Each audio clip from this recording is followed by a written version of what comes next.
नमस्कार प्रिय विद्यार्थियों, नवभारती स्टडी सर्किल में आपका एक बार फिर से स्वागत है, अभिनंदन है। हम पढ़ रहे हैं यहाँ पे साइकोलॉजी की कक्षाएं।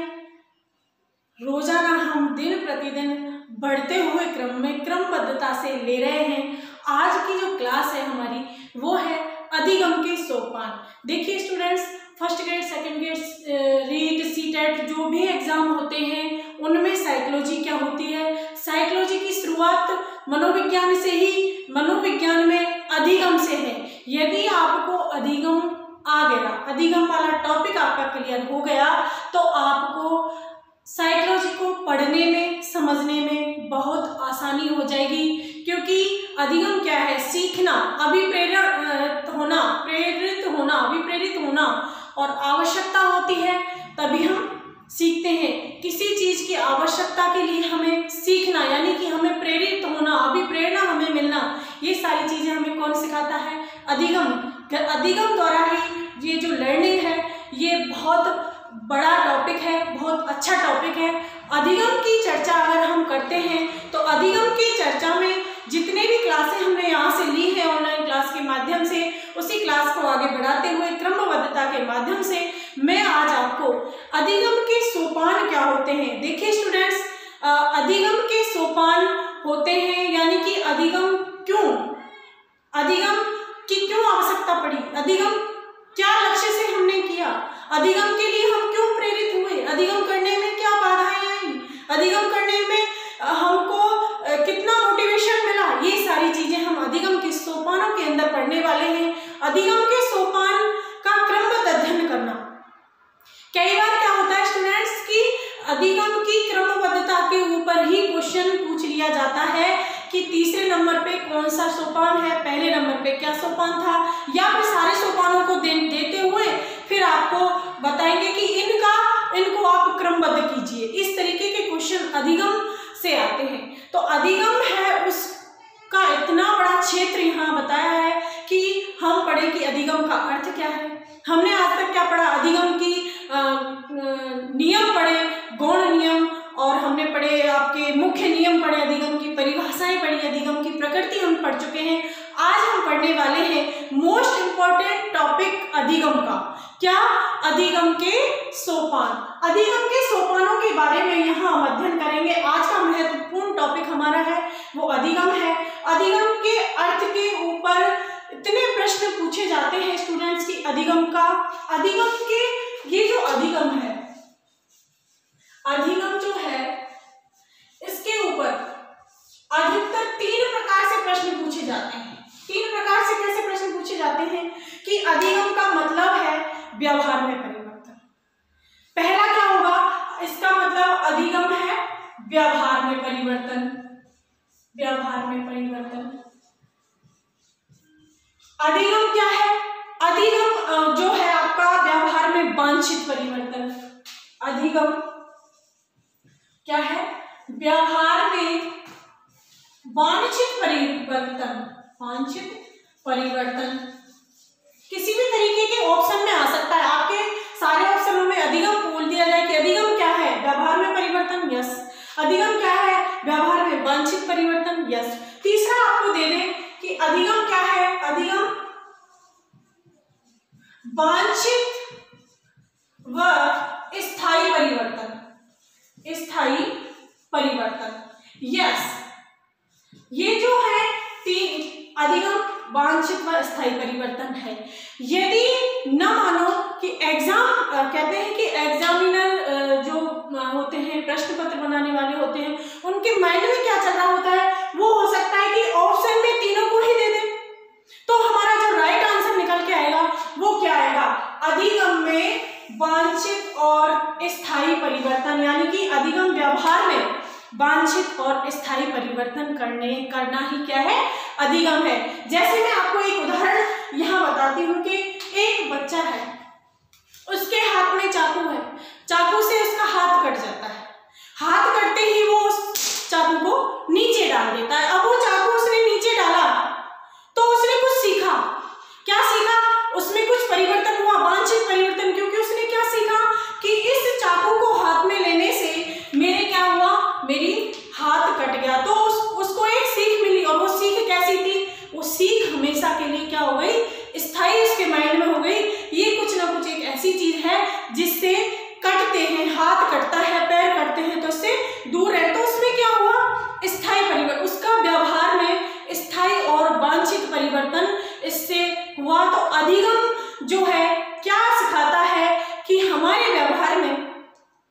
वांछित और स्थायी परिवर्तन ही क्या कहलाता है, अधिगम कहलाता है। अब स्थायी परिवर्तन स्थायी परिवर्तन हमने एक एग्जाम्पल के माध्यम से यहाँ सुना है। तो अधिगम से तात्पर्य है व्यवहार में स्थायी और वांछित परिवर्तन। ठीक है स्टूडेंट्स, अब हम अधिगम के जो सोपान हैं, अधिगम के सोपान हम यहाँ पढ़ेंगे। तो अधिगम के सोपान हैं उन्हें 8 प्रकार से बताया है। कितने प्रकार से बताया है स्टूडेंट्स? अधिगम के सोपान कितने बताए हैं यहाँ पे?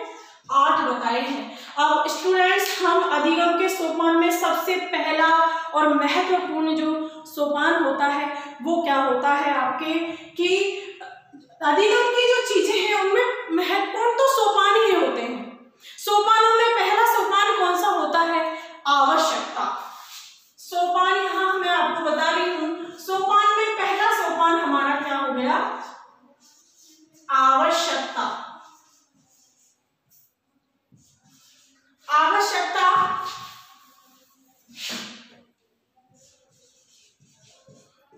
अधिगम का पहला सोपान क्या? आवश्यकता। आवश्यकता, अब आपके क्वेश्चन पेपर में आवश्यकता आ जाए यहाँ पे, तो आवश्यकता नहीं आती है। जैसे आपके ऑप्शन में आवश्यकता नहीं आई, प्रेरक आ गया, अभिप्रेरणा आ गया। प्रेरक, ठीक है, या अभिप्रेरणा, या अभिप्रेरणा, अभिप्रेरणा। देखिए स्टूडेंट्स, ये अधिगम के सोपान हम पढ़ रहे हैं तो यहाँ तीनों का एक ही अर्थ निकल के आता है। यदि हम मोटिवेशन पढ़ते हैं, मोटिवेशनल चीजों में हम पढ़ेंगे तो इन सब चीजों का अलग अलग मतलब निकल के आएगा। लेकिन हम क्या पढ़ रहे हैं? अधिगम पढ़ रहे हैं। तो अधिगम में आवश्यकता और प्रेरक, अभिप्रेरणा, इनमें से कोई भी अगर आपके सामने रख दिया जाता है तो ऑप्शन में सबसे पहला सोपान क्या है? आवश्यकता। आवश्यकता होगी तभी तो हम कुछ करेंगे। किसी चीज की आवश्यकता होने के लिए ही हमें प्रेरित होते हैं और हमें अभिप्रेरणा मिलती है, तभी तो हम किसी कार्य को करने के लिए आगे बढ़ते हैं। सेकंड हमारा जो सोपान है वो आएगा लक्ष्य। लक्ष्य, देखिए स्टूडेंट्स, लक्ष्य और मैं यहाँ दे देती हूँ आपको उद्देश्य। अब आपको लक्ष्य और उद्देश्य का अंतर भी छोटे रूप में यहाँ समझ में आने वाला है, क्योंकि लक्ष्य, अब बच्चे कितनी भूल करते हैं कि जब कंपटीशन एग्जाम में पूछ लिया जाता है कि अधिगम का पहला सोपान क्या है तो बच्चे आंसर देते हैं लक्ष्य। नहीं, लक्ष्य तो सेकंड ऑप्शन है, सेकंड सोपान है, सेकंड चरण है। देखिए सोपान का मतलब ही चरण है, चरण, कदम, यानी कि पहला कदम क्या है हमारा? आवश्यकता है। सेकंड कदम है लक्ष्य। आवश्यकता होगी तभी तो हम लक्ष्य निर्धारित करेंगे, आवश्यकता होगी तभी तो हम लक्ष्य निर्धारित करेंगे, और लक्ष्य जब हम निर्धारित करेंगे तो उस लक्ष्य से तक पहुंचने के लिए हमें छोटे छोटे उद्देश्य भी बनाने होंगे। यानी कि लक्ष्य तक पहुंचने के लिए हमें छोटे छोटे उद्देश्यों का निर्माण करना होगा। तो लक्ष्य जो है वो छोटे छोटे उद्देश्यों का ही विकराल रूप है। देखिए स्टूडेंट्स, मैं आपको एक बात बताना चाहूंगी कि लक्ष्य हमेशा बड़ा होना चाहिए, क्योंकि छोटे छोटे तो उद्देश्य ही होते हैं। किसी कार्य को हम कर रहे हैं किसी उद्देश्य से, लेकिन हम किन्हीं उद्देश्यों की पूर्ति कर रहे हैं, किसके लिए? एक लक्ष्य के लिए। तो लक्ष्य हमेशा हमें बड़ा होना चाहिए हमारा। जैसे हमने एक लक्ष्य, मानो कि हमने एक लक्ष्य रखा, क्या? कि मुझे साइकिल चलाना आना चाहिए। देखिए स्टूडेंट्स, अगर आपने लक्ष्य ही साइकिल चलाने का रखा है तो गारंटी आप जिंदगी भर पैदल ही चलोगे। यदि आप लक्ष्य रखोगे गाड़ी चलाने का, लक्ष्य रखोगे आप इस बाइक चलाने का, तो आप साइकिल तक पहुंच पाएंगे। ऐसे ही लक्ष्य हमेशा ऊंचा, बड़ा और विस्तार होना चाहिए, जिससे हम उद्देश्यों की पूर्ति करते करते कहां तक पहुंच जाएंगे? लक्ष्य तक। देखिए स्टूडेंट्स, जब हम किसी लक्ष्य को रखते हैं तो हमें अपने उद्देश्य भी निर्धारित करने होते हैं। जैसे किसी को first grade professor, first grade lecturer बनना है तो हमें उद्देश्य निर्धारित करने होंगे। अब उद्देश्य निर्धारित करेंगे हम, जैसे आज हमने उद्देश्य रखा कि आज हम अधिगम के सोपानों का अध्ययन करेंगे, आज हम अधिगम की डेफिनेशन याद करेंगे, आज हम अधिगम की कहते हैं प्रकृति के बारे में जानेंगे। फिर हमने हिस्ट्री को उठाया, फिर हमने ज्योग्राफी को उठाया। जितने भी सब्जेक्ट हम यहाँ उठा रहे हैं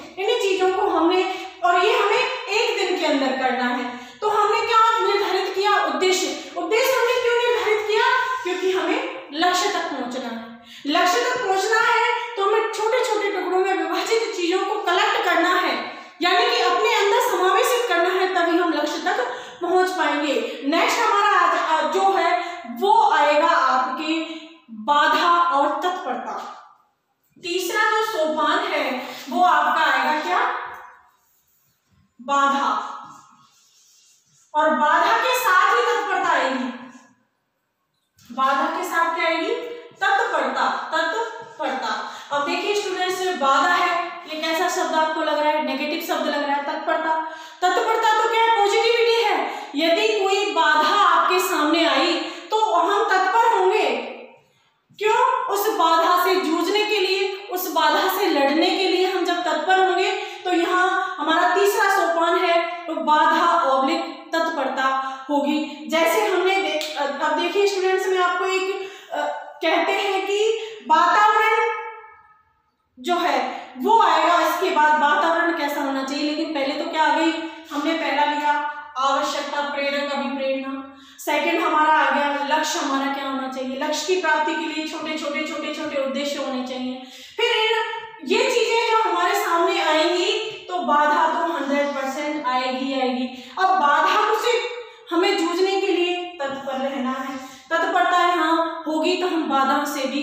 देखिए स्टूडेंट्स, जब कोई जिंदगी है, जिंदगी को हम चाहें कि सीधे सीधे चलती जाए तो संभव नहीं है। कभी भी आप देखना, आईसीयू के वेंटिलेटर को आपने कभी देखा होगा, ऐसे नहीं भगवान किसी को दिखाए, लेकिन आप कभी वेंटिलेटर को देखना तो उसमें भी इंसान जब तक जिंदा है तो ऐसे करके उस पर लाइनें चलती रहती है, और इंसान की सांस जब खत्म हो जाती है तो लाइन सीधी हो जाती है।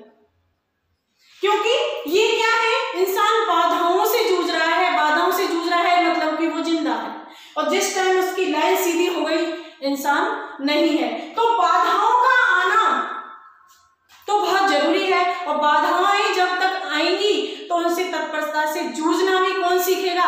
क्योंकि हम लक्ष्य तक पहुंच रहे हैं तो हमें ये सारी चीजें हमारे सामने आएंगी ही आएंगी। चौथा है अधिगम। चौथा हमारा है कि अधिगम की स्थिति, यानी अधिगम की स्थिति। अधिगम की स्थिति किस पर डिपेंड करती है? क्या होती है अधिगम की स्थिति? अधिगम की स्थिति हमेशा वातावरण पे डिपेंड करती है, एनवायरनमेंट पे, वातावरण पे डिपेंड करती है। क्यों? क्योंकि जैसा एनवायरनमेंट होगा वैसी ही लर्निंग होगी। जिस तरीके के वातावरण में, जिस तरीके के माहौल में हम रहते हैं, उसी तरीके की चीजें हम सीखते हैं। एक व्यक्ति है, वो तैयारी कर रहा है ना, मानो कि उसके साथ का पार्टनर इस टाइप का है कि वो जब वो रूम में जाता है तो वो सोता ही रहता है, तो क्या वो लर्निंग कर पाएगा? दूसरा व्यक्ति नहीं कर पाएगा। यदि उसके कमरे में गंदगी पड़ी हुई है तो क्या बच्चा लर्निंग कर पाएगा? नहीं कर पाएगा। यदि उसी रूम में कहीं कहीं अच्छी चीजें, अब्दुल कलाम के फोटो हैं, किसी पर अच्छी पिक्चर लगी हुई होंगी, और वहां से नीट एंड क्लीन जब होगा और कोई व्यक्ति दूसरा भी अध्ययन कर रहा होगा तो 100% व्यक्ति का अध्ययन करने का मन वहां पे करेगा। तो एनवायरनमेंट जो होता है, वातावरण का इफेक्ट सबसे ज्यादा पड़ता है किस पे? लर्निंग पे। पांचवा सोपान जो हम यहाँ पे बताएंगे वो है अनुक्रिया, यानी कि रिएक्शन। अनुक्रिया है यानी कि रिएक्शन। अब रिएक्शन कैसा? कि जैसे हमें क्या सुन रहे हैं, क्या समझ रहे हैं, क्या सीख रहे हैं, उन सब का भी हमारे जो अधिगम है उस पे रिएक्शन होता है। अगर हम अच्छा सुनते हैं, अच्छा सीखते हैं, अच्छा पढ़ते हैं, अच्छी बुक से हम याद करते हैं तो उसका अलग से ही एक कहते हैं कि एक प्रभाव पड़ता है किसके ऊपर? अधिगम के ऊपर। तो अनुक्रिया है, अनुक्रिया जिस तरीके की हो रही है रिएक्शन भी उसी तरीके का होगा। तो हमें अनुक्रिया कैसे करनी है? पॉजिटिव चीजों को देखना है, पॉजिटिव चीजें पढ़नी है, पॉजिटिव तरीके से पढ़ना है, पॉजिटिव चीज को सोचते हुए हमें अपने लक्ष्य तक पहुंचने की जो चीजें हैं उनसे हमें लड़ना है। नेक्स्ट हमारा आ जाता है 6 जो पॉइंट है हमारा, वो आएगा समायोजन। क्या? समायोजन, एडजस्टमेंट। अब एडजस्टमेंट कैसे करना होता है? वातावरण के अनुसार एडजस्टमेंट करना होता है। अब एनवायरनमेंट जैसा होगा हमें क्रिया प्रतिक्रिया भी वैसी करनी होंगी। तो जब एनवायरनमेंट को हम फेस करना सीखेंगे कि किस तरीके के एनवायरनमेंट में हम रह रहे हैं, तो एडजस्टमेंट हमारा हुआ है या नहीं हुआ है उस जगह पे, तो अगर हमारा एडजस्टमेंट अच्छा होता है तो हम अच्छे समायोजक बनेंगे, और नहीं होता है तो। लेकिन हमें एडजस्टमेंट करने की भावना को भी डेवलप करना होता है जब हम क्या कर रहे होते हैं? अधिगम कर रहे होते हैं। अधिगम का जो 6 सोपान जो बताया गया है वो है एडजस्टमेंट, यानी कि समायोजन, समा प्लस योजन, सबके साथ योजना बनाने वाला समायोजन। ठीक है, नेक्स्ट आता है व्यवहार में परिवर्तन। क्या आ गया? व्यवहार में परिवर्तन, व्यवहार में परिवर्तन।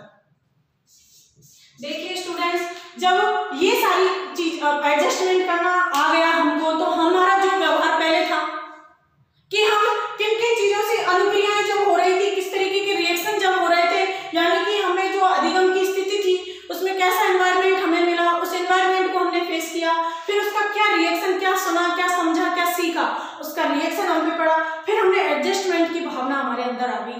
एडजस्टमेंट की भावना उस तरीके से आई हमारे अंदर, तो हमारा व्यवहार कैसा हुआ? व्यवहार में भी परिवर्तन होने लगा, यानी कि व्यवहार भी हमारा परिवर्तित हो गया। और लास्ट है हमारा स्थायीकरण। 8वां जो है हमारा क्या है सोपान? स्थायीकरण।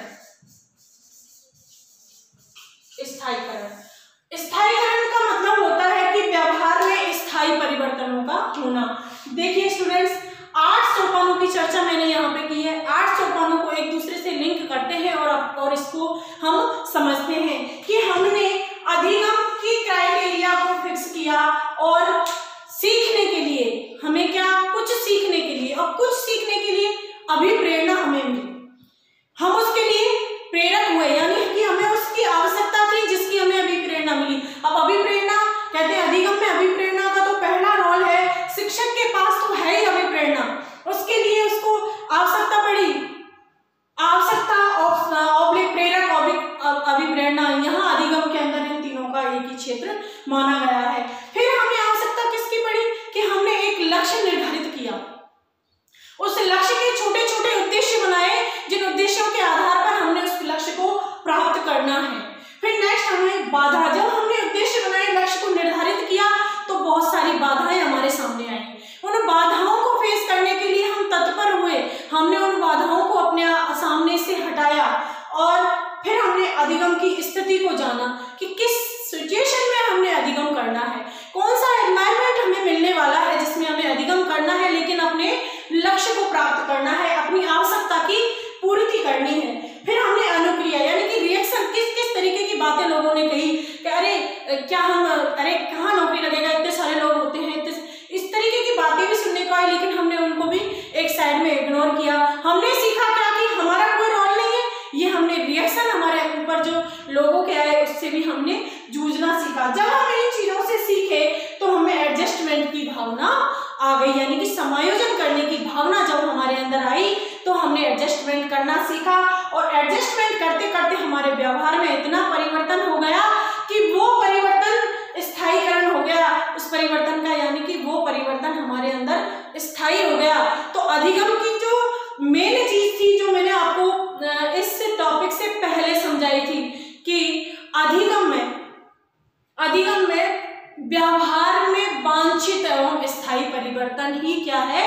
अधिगम है। तो हम उसी बिंदु पर पहुंच चुके हैं कि हमारे अंदर ये चीजें आने के बाद स्थायी परिवर्तन हुआ और वांछित परिवर्तन हुआ, और हम अपने उस लक्ष्य की आवश्यकता की पूर्ति के लिए हम तैयार हो गए हैं। तो आज मैंने आपको जो अधिगम के सोपान हैं उनको छोटे वीडियो के माध्यम से समझाने का प्रयास किया है। स्टूडेंट्स, यदि आपको मेरा वीडियो पसंद आया हो तो मेरे नवभारती चैनल को सब्सक्राइब करें, बेल आइकन को दबाएं